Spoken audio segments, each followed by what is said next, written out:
So now we're live on YouTube and also Periscope. Our topic today, hi, I'm Dr. Tansavatdi. I didn't introduce myself. Dr. Tansavatdi, and I'm a facial plastic surgeon. I work primarily just on the face and neck, and this is one of my most common surgeries that I perform is a facelift. We talked a little bit about facelift 2 weeks ago. I wanted to give you some more information today about the recovery process from a facelift surgery. So what can you expect after facelift surgery?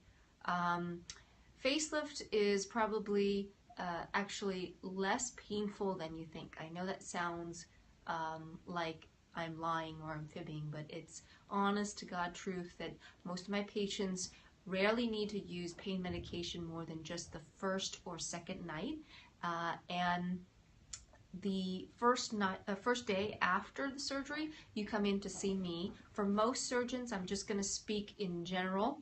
For most surgeons, they do either leave a drain in place, or in my case, I use some glue that keeps everything tight, so I don't need to use a drain, and I don't remove a drain after surgery, but some people do use a drain. So whether you use or don't use a drain, that will come out on the first day. There's some dressing that needs to be taken down on that first day. And then I usually put on a face garment, which is a tight compressive garment to keep everything nice and tight. And that stays on for a week. For that 1 week period of time, I also, the first 3 days, I encourage my patients to ice to keep their head elevated to decrease the amount of swelling. So the first top things that you need to know after facelift surgery is you have to deal with swelling, you have to deal with bruising, and you have to deal with some oozing from the incision sites. So that's the main key of what you will be recovering from. The swelling can last anywhere from 7 days to about 2 weeks. The majority of the swelling is gone by 2 weeks.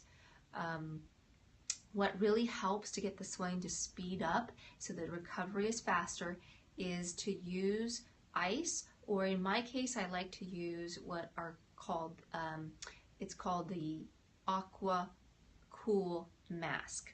And this Aqua Cool mask it's connected to a cooling device. If you've ever seen patients after knee surgery, these cooling devices allow you to just connect a mask to the water, and the water is cooled and runs through the whole mask, so you don't need to ice.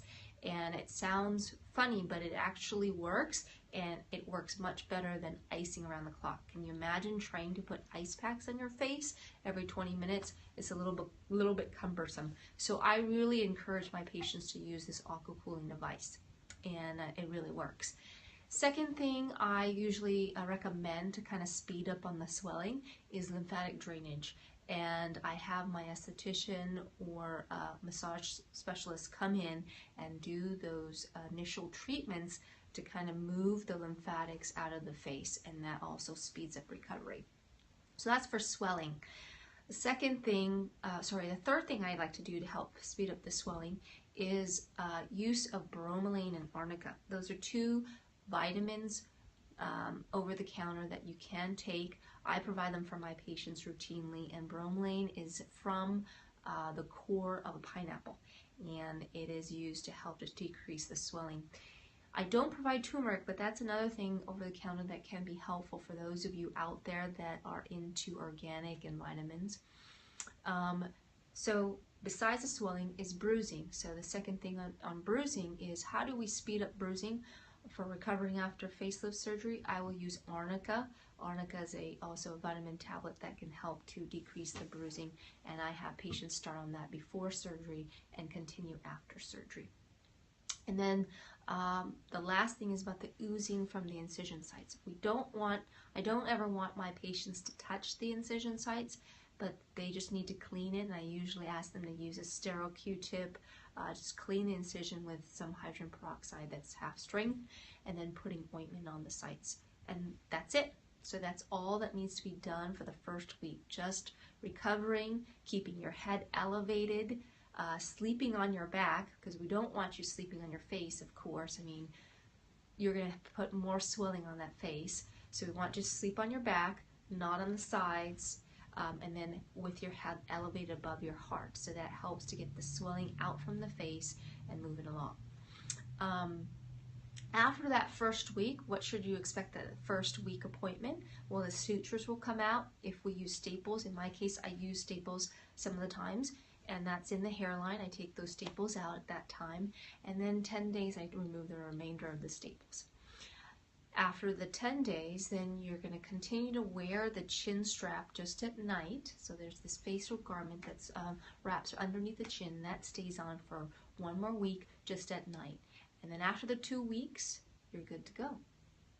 So 2 weeks is usually when I see most of the bruising and swelling gone. Most people can cover up over the incisions with makeup to cover up any remaining bruising, but usually the bruising's gone. And there's some redness or pinkness in the incision sites that are right around the ear, okay? And those can be covered with a little bit of makeup. But that's about it, and most people are back to work in 2 weeks. Now, if you do have a special social engagement, like you're going to the Grammys, the Emmys, some nice social gathering, I would suggest that you give yourself at least 6 weeks, because you do want to look your best. And there is some residual swelling that's still present even after 2 weeks. Maybe nothing that an average person, if you go to the store, would recognize, but your surgeon would recognize, and you yourself, when you look in the mirror, you will recognize that you still have some swelling in your face that still needs to go away. So about 6 weeks is the average time when all that swelling's gone. So give yourself that needed break, needed time away from friends and anybody who you don't want to know that you've had something like this done, okay? You just want them to see you and say, oh my God, what did you have done? You look so young and you look so rested. So there we have it. That's the recovery process from a facelift surgery. If you have further questions, I'm sure there's other things that I haven't addressed today, but those are the main points. And please leave a comment on our YouTube channel. I do read those. I do read those questions, and feel free to address them to me. I also have an email. You can email me at info@facesbydrt.com, and you can ask your questions through there. I do personally read those, and I can answer your questions there. Our YouTube channel is at facesbydrt1 for our Periscope viewers, and for our YouTube viewers, we have a Periscope channel that is at facesbydrt. So tune in there, and our Instagram, facesbydrt, as well as our Facebook. I will see you next Tuesday, and again, same time, 12 noon. Please let me know if there's other topics you want me to address. Thank you. Bye.